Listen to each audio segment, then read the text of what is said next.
There we go. Alright, little boss, this is for you, my man. Charybdis.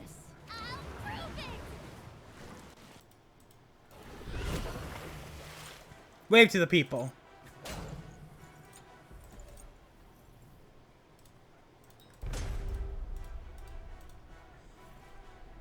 Right. Yes.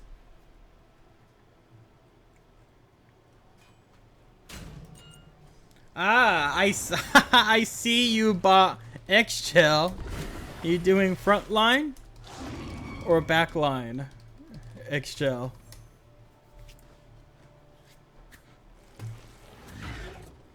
All right. Good man. So, what we're going to do on Charybdis, and this is a tutorial for her, for everyone to know. So I won't be talking too much in chat. I'm just going to explain the goddess. Sorry, Charybdis. Sorry, I didn't mean to offend you. Sorry. You know, it's hard. It's hard for me to see. Oh dear. Anyways. This will be the tutorial on Charybdis. We're going to be discussing the usual build I go for her. Nothing too finicky, you know. I will be going the usual build on her that I would go for both casual and ranked. And it's against a strong-ass comp, so this should be pretty fucking good. So, for a quick summary, Charybdis 1 bounces off walls, but you can have it go through minion waves too. Charybdis 2 gives her protection shred and an area slow. Charybdis 3 is immunity, and if you proc it again, it gives you a big boost in movement speed in her 3. And on top of that, it also gives her a knockup. Her passive gives her more attack speed, but at the cost of reducing item procs. So Chin size and Odibo will be reduced in damage slightly. However, they've done that because those abilities are those items are incredibly good on her. Then Charybdis alt is basically like Scylla's. It's just harder to execute, depends on how you play certain characters. We're going to start off with the Diva's Glove right now, just to fully stack it. We do have the ability to stack it too, and next item will be an Odibo. Just because we have this 3 auto attack that can literally proc it instantly. Once we've done with that, we go either into an Atalantis bow, or if we really want, we can go into a Executioner or a Bladed Boomerang.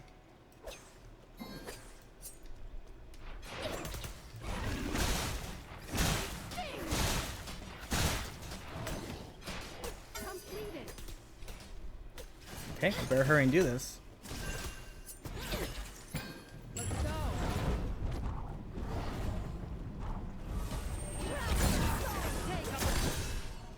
You gotta really be careful on her passive, because her 2 will consume it. And if you proc her 3 again, it will consume the passive too.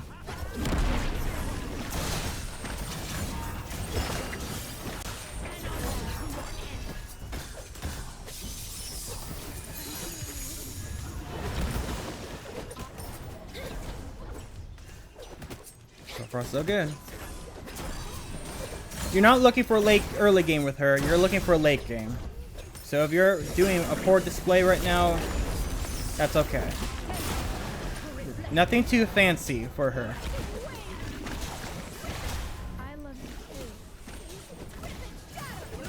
Nice.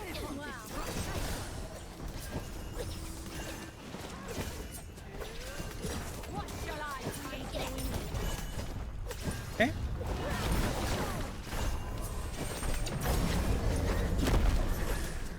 Alright. Her 3 is a banishment, if memory serves me right. It's a self-banishment, just like, I believe, Yu Huang's 3 and Marticora's ult. What self-banish is it immunes you from damage, and of course, you can't get hit during it. So, examples being like Kamazot, hello. Yeah, hey. Chernobog 3 or Chernobog Dash if he goes into a wall. Because if he goes into a wall, he is immune from damage and from crowd control.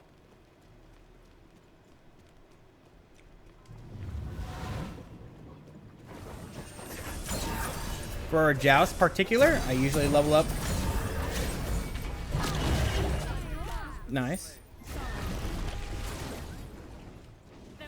For Joust, I usually level up the 2 just because it's her biggest damage ability.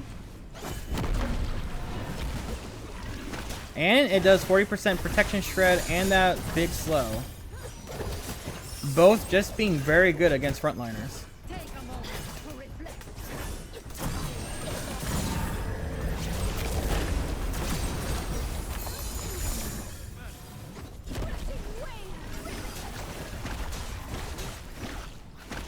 Okay.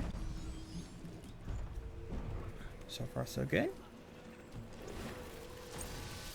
Yes, that is a fun fact, Bane Kings.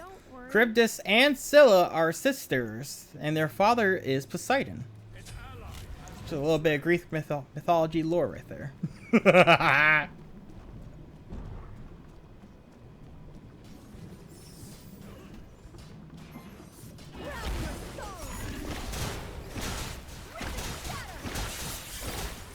Oh, good confirm. But you forgot this. Who is the mother? If memory serves me right, the mother was a mortal woman, I believe. So I know Zeus had a big issue with Poseidon loving a mortal woman, even though Zeus literally like dated mortal women and gods alike and animals. He just dated a lot of people.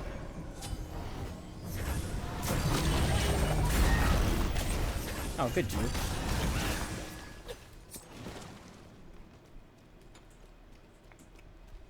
I usually use Charybdis' ult for immunity, or if I just feel like doing it, because that ult will give you a lot of movement speed. 35% to be exact.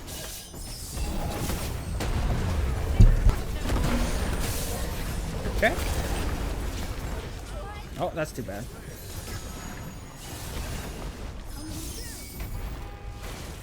And we are okay. Just getting completed. Whew. All right, let's get that Odie bow online really quick.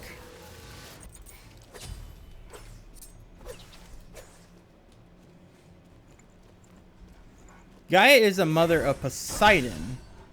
I think what Boss was talking about is who is the mother of Scylla and Charybdis.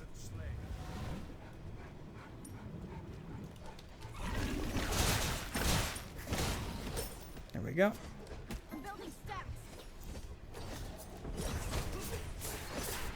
Odibo will help this out now.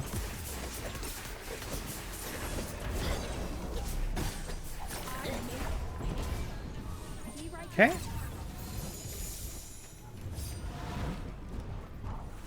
Yes, in mythology, both Charybdis and Scylla usually hang out with each other too. Scylla was the Hydra that lived in the mountains. And then... there we go. There's my self-banishment. And then... Charybdis was the whirlpool that sucked in boats. So they both have a play for each other. Charybdis would suck them in, and Scylla would just break the boats apart. If not, then the whirlpool would. Pretty interesting. 2 meds and a shell. Interesting. No Aegis? No. They don't really have to beads.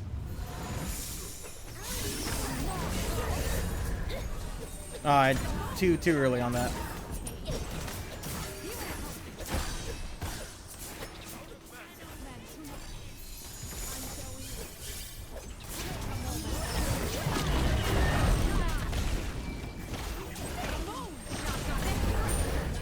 There we go.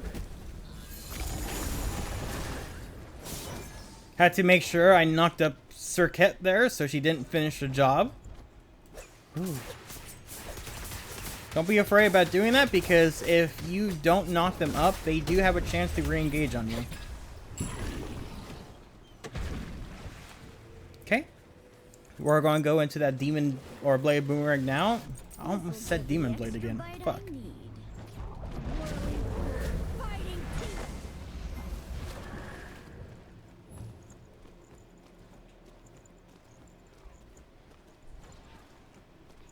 Yeah, I know. I'm pretty sure both Scylla and Charybdis were both banished to the sea, which is kind of fucked up because you only know Zeus did so much worse.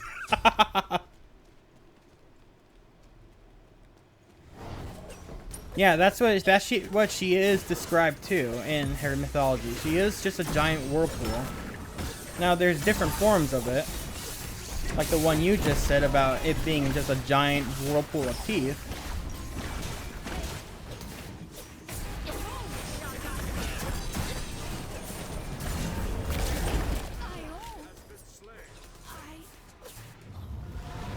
Okay.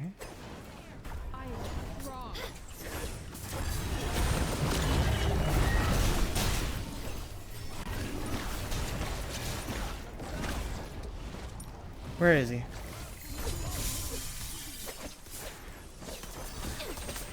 That sucks, sister. Oh, I see you.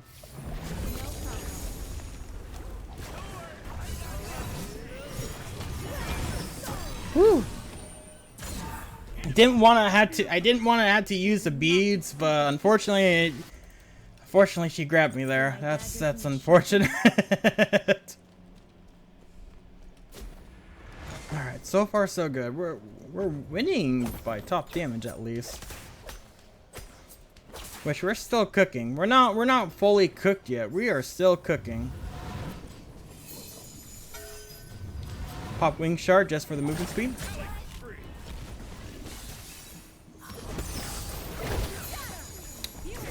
How come I couldn't taunt there?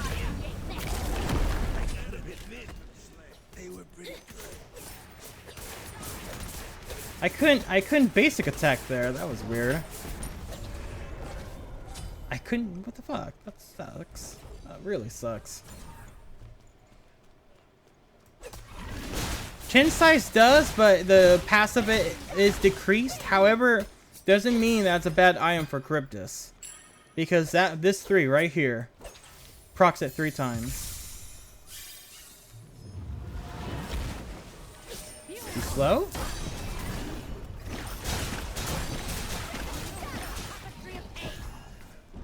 Right now, once we get...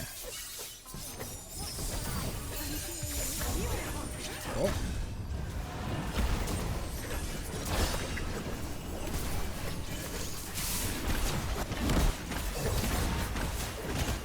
A lot of boxing going on.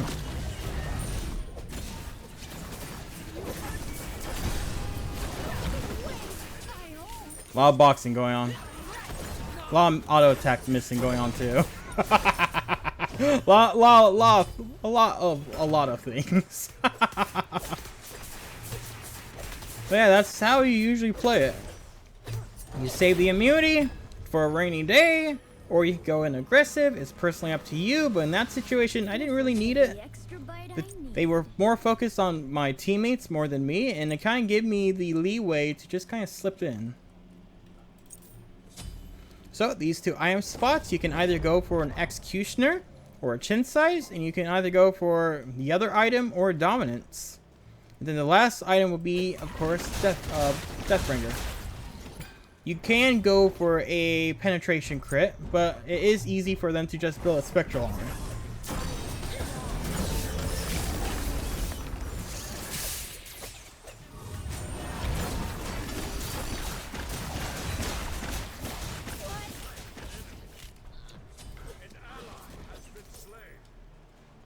Oh.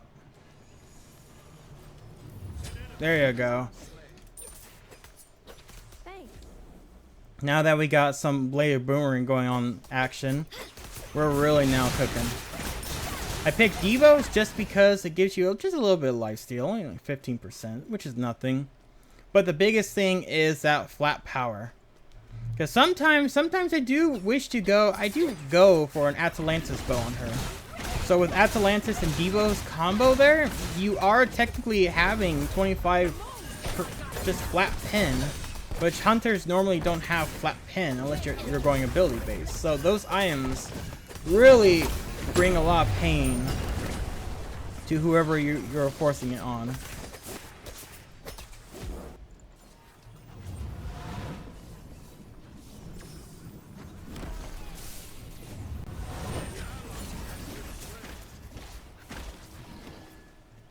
Okay.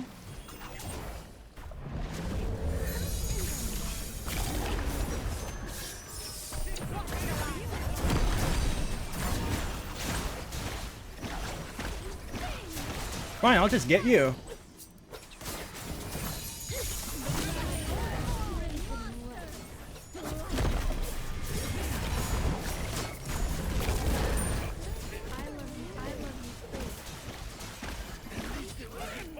There you go.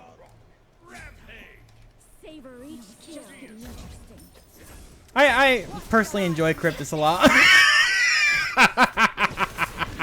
She's one of my unknown hunters that I play a lot of. Odibo just proc on everyone there. Just really made it. Just really made it like unfortunate for them, you know. And yeah, that knockup, you don't expect it. You don't expect how good it is, but she has knockup and she has just the slow. And on top of that, the protection shred, which she also has too.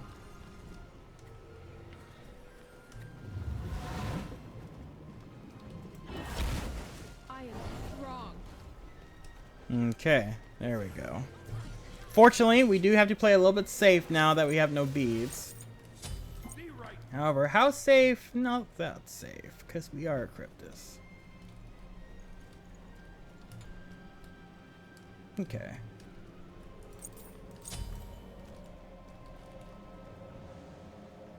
Okay. Went for Atalantis because there's not really too many tanky targets. And I got Executioner ready too. So I'm about to do a lot more damage to a single target.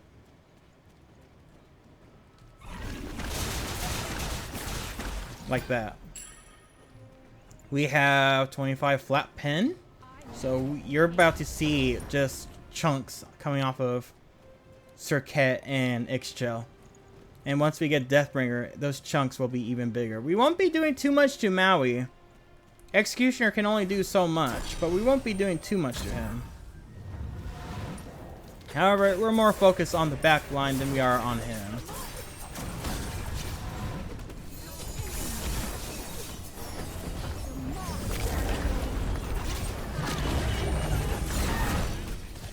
Oh, this is unfortunate.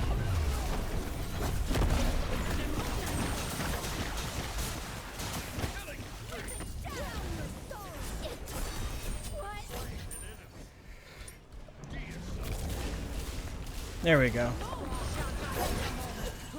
And that is a tutorial on how you play Charybdis. Good job, everyone. Anyways, good luck, have fun. If you have any questions, let me know.